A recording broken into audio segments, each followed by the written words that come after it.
October 18th, we'll see municipal elections taking place across Alberta. Joining us today is Gary Klassen. He is one of several candidates in the mayoral race here in Lethbridge. Welcome to Bridge City News, Gary. So great to have you on today. Hi, Jeanette. It's good to be here. Thank you. So can you first of all tell our viewers a bit about yourself and what's your background and why you decided to run for mayor? Hi, Jeanette. Well, the reason my background is I was born in Lethbridge, and I've lived in Lethbridge area all my life. I've lived here forever. So what happened is I was in the trucking business with my dad. We hauled sand and gravel for 19 and a half years. And now I've been a realtor for the last 29 years, which is a wonderful job. I meet a lot of people. I do a lot of things to help people get their dream houses. Yeah, I bet you meet a lot of people.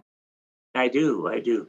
And the reason I'm running for mayor is I want to make a difference in this city. I want to make it a better place for everybody to live. Okay, awesome. So one of your top issues, Gary, is to get tough on crime and make Lethbridge a much safer city. So what do you see as being the biggest crime issues that need to be reined in? One of the biggest crime issues in Lethbridge is petty crimes. Like you'll get people stealing bicycles, breaking into their cars, breaking into the house. I've had an example just the other day. I had a person try to break into one of my garages. This is just day before yesterday. They couldn't get the garage door open, but they tried to break into it. I mean, they're just breaking in and stealing things so they can sell it and, survive, I guess. I mean, I'd like to find a reason why they're doing this. I think might be because they're too lazy to work. I don't know. The petty crime is the worst part in this town. Like, I bought my grandkid a bicycle for his birthday. They had it in the backyard, and somebody came in the backyard and stole it before he even got to ride it. That's just terrible. People are just stealing bicycles. My neighbor across the road last week had his bicycle stolen out of his carport.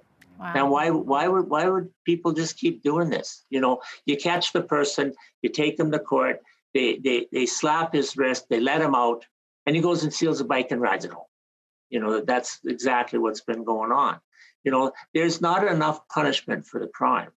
I mean, you can't cut off their hand or nothing for stealing the bike, but you got to do something to make them be responsible for themselves.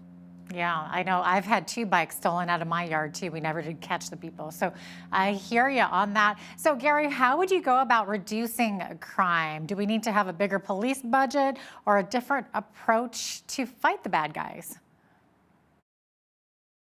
I think we need both. We need to keep the budget because the police, you can't cut their budget and then ask them to do more work.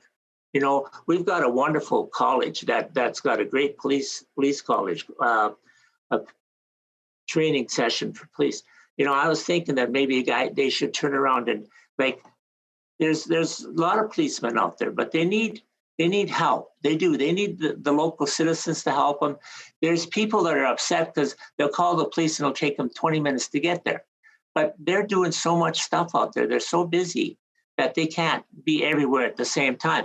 So I was thinking, and this is going to happen when I become mayor, because I am going to become the mayor, just so you know, that, why don't they get the students from the police academy to be ride-alongs with them? So they got a police academy guy and a police officer in there. It'd be great training for a guy that's wanting to be a policeman.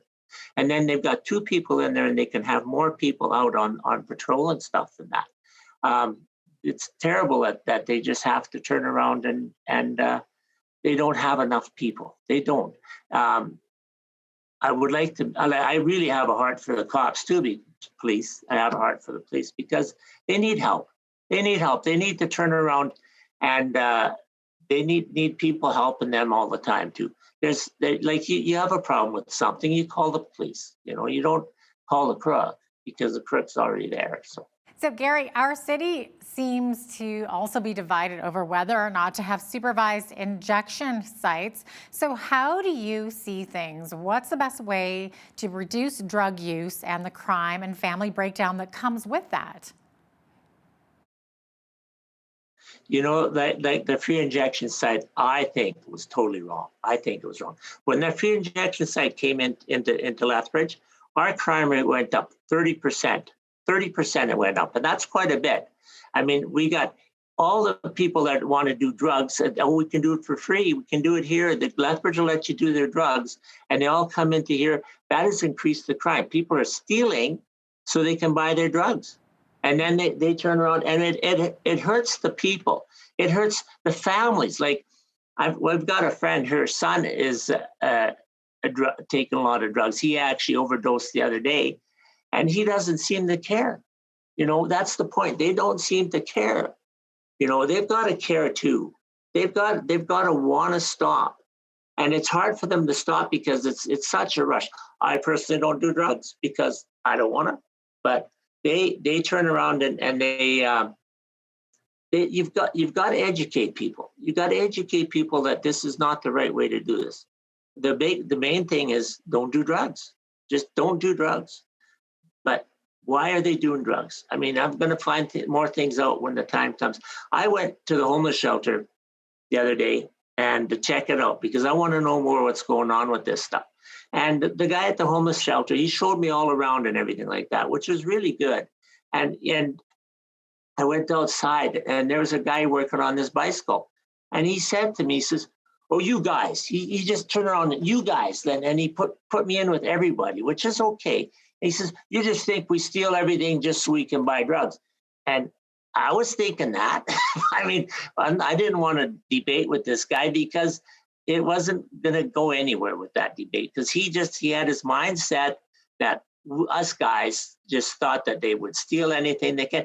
And they do. They 7-Eleven on North Side has shut their doors because people walk into the 7-Eleven store, take some stuff out and walk right out. And the girl at the counter, what can she do with these people just coming in and taking it out? So it actually shut the doors the other day on the 7-Eleven on Main Street. It's been there forever. I mean, on 13th Street, sorry, 13th Street. I think that rehabilitation is way more important than the injection site. And we're actually getting a bigger rehabilitation site just outside of town here by the close to the jail. They're going to expand that thing. They're also going to put a new rehabilitation site on the blood reserve, which is great ideas, good ideas, because it turns around and keeps them off the streets. You know, talking about the drug thing and get back to that a little bit. You know, you've got needles and stuff in the parks, and your person can take his dog and kids for a walk in the park. There's needles and it's not safe for them. You know, Gulf Gardens is our downtown. Gulf Gardens is like our living room. I don't want the injection site. I don't want the needles in my living room. I want them. I don't want them at all, but I want them further away. Don't want the people all hanging around downtown. Gulf Gardens. It's great park. It's a nice park. It's got a splash park. It's got all that stuff there, but it's just not being utilized because of everything else going on with the drugs. Drugs is the main problem in our city with this. The drugs cause them to turn around and steal and help support their habit. You know, so you get this is free injection site. Why? It's illegal drugs. You shouldn't have a free injection site for illegal drugs. People will say, oh, they've got to have this. They've got to protect them. They got to be able to do this. No, they don't. They don't have to have this. I mean, how many people are in favor of the free injection site? And how many people are against it? I bet you there's 98% against the 2% that want it. That's my opinion. So the man at the shelter who was confronting you, you didn't want to talk to him and ask him what his story was, since he's confronting you about the stereotype about all of them and how you guys think. I'm going to go back. I'm going to talk with these guys some more and see what's going on. I'd like to. The other day, I've got some friends that own a restaurant, and they phoned me at 11 o'clock at night. There's somebody building a lean-to, a shelter in the back of their restaurant, at the back in the parking lot.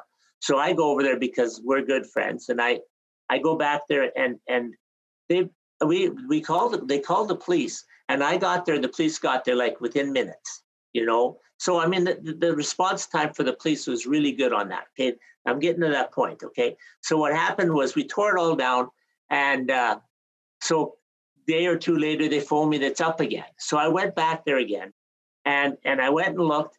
And I heard this noise on the other side of it's a block fence. And I looked over the block fence, and there was two people there. There was a guy and a girl. And I talked to them and I says, why don't you guys go down to the shelter? I said, this your stuff? They denied it, of course. And I says, why don't you guys go down to the shelter? He said, well, when we go to the shelter, we get harassed and we get robbed and we get beaten up. So, I mean, there's a reason. Why is that happening? I'm going to find out more, because this just happened like 3 days ago. I'm going to find out why. Is there not enough security in the shelter? Is the security guards in the shelter, can they handle this? Do they need more help? That's what's got to be taken care of. They got to turn around, and there's got to be a reason why. I know a guy, I've known him. I sold his house back in the 90s, okay? And I see him lots on the street, and he's a homeless guy. And he's never, ever asked me for a dime, ever. And I've known him even before I was a realtor. I knew him. And he says he just doesn't want to have no responsibility. Doesn't want to have to make mortgage payments or pay taxes or anything. He just wants to live. Wow. So what do you think needs to happen to get people off the street and into a stable home environment then, Gary? Medicine Hat has done a wonderful job. Medicine has done a wonderful job on their homeless stuff. And I'm going to check into that a little bit more. I haven't got that all together yet, but I'm going to get that together. And there's all kinds of different situations. There's people, they build little pods. They build little things for the people to live in and stuff like that. But you got to have a place for them to do this. So one of your top priorities, Gary, is to make City Hall more efficient and less likely to spend wastefully. So where do you think money is being wasted, and how would you make things more efficient? See, here's another point, okay? I have to find out more where the money is being spent. I have to find out what they're spending the money on. Okay, so once I get in there, I can do more efficient stuff. Now, the people that are working on the jobs, the employees, you go to the employees, you talk with the employees. Lots of times, the employees know really well how to do something, and they're told to do it this way because that's the way we do it. We're going to do it that way, and that's the way we do it. And if they do it this way, they can get it done more efficiently, and it'll be just as good. So that's the point. I'm going to work with the people in the city. I'm going to work with them, and I'm going to see what I can do to make it more efficient for them. Mm-hmm. That's the important. I believe that that's all pretty transparent. See where they spend them. Yeah, I believe that that's also on their website, where all the money is going to. Okay, so now you believe that Lethbridge has a lot to offer in the tourism department. How would you go about promoting Lethbridge as a great spot to visit?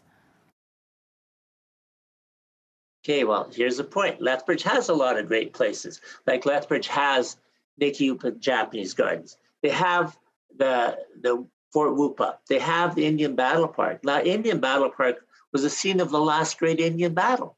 That's history. That's history. They got the Helen Schuler Center. They've got that too. We've got some the new and improved swimming pool. That's nice. We've got hockey. We've got Bulls baseball games. We got some good entertainment for the people. Take example, Street Wheelers Weekend. When Street Wheelers Weekend happens, we get more people at Street Wheelers Weekend than we do at Whoop Up Days. Okay, Street Wheelers Weekend, when it's on, people look forward to it. People from all over the country come to Street Wheelers Weekend. BC, Saskatchewan, Calgary, Edmonton, everybody comes down for this weekend. And it is a lot of car guys. They're buying gas. The hotel rooms are all full. Everything is really, they're at restaurants. It's a very good influx to our society, our city, when that weekend happens. So there's a lot of good points that can be done for that too, because car guys love to spend money on stuff. So it's a good thing. That's all kinds of stuff. There's other things that we could do to make more stuff into the city, but it's not there yet. Okay. It's not there. Now, Gary, let's switch gears here a little bit and talk about COVID. COVID has, of course, been a big issue everywhere on the planet.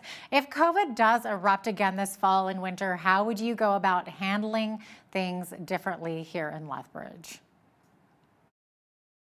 Okay, now with the COVID thing, there's not just the COVID. There's lots of other things there, but okay, the COVID, cleanliness, wash your hands. If you're sick, stay home. Don't bother coming to work if you're sick. If your kid's sick, he's got a sniffle and a cold, that's a sniffle and a cold. It's not COVID, maybe, okay? But what otherwise, they turn around and they just stay home if you're sick.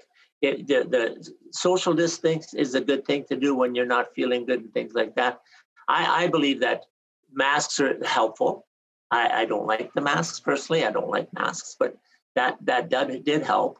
And washing your hands, being clean, that's an important thing on that. How is that different than anything that the previous mayor and council did? Would you do anything differently than what they did? I think they did a pretty good job on that. I think the mask thing was a little too long, but that's what they did. Gary, tell our viewers why they should vote for you on October 18th. Well, I think that I'll do a good job for the people. I want to make this a safe city. This is a good city, but I want to make it safe. I want people to go outside, take their dogs for a walk, and walk with their wives, and be safe, not being hassled by anybody on the street. I think that I will do a great job for this city because I will listen to the people. Because I want to be known as the best mayor this city ever had. That would be my goal, be the best mayor this city has ever had. Well, thanks so much for joining us today, Gary. Gary Klassen is one of the candidates in the Lethbridge mayoral race. Thanks for joining us. Well, thank you for having me.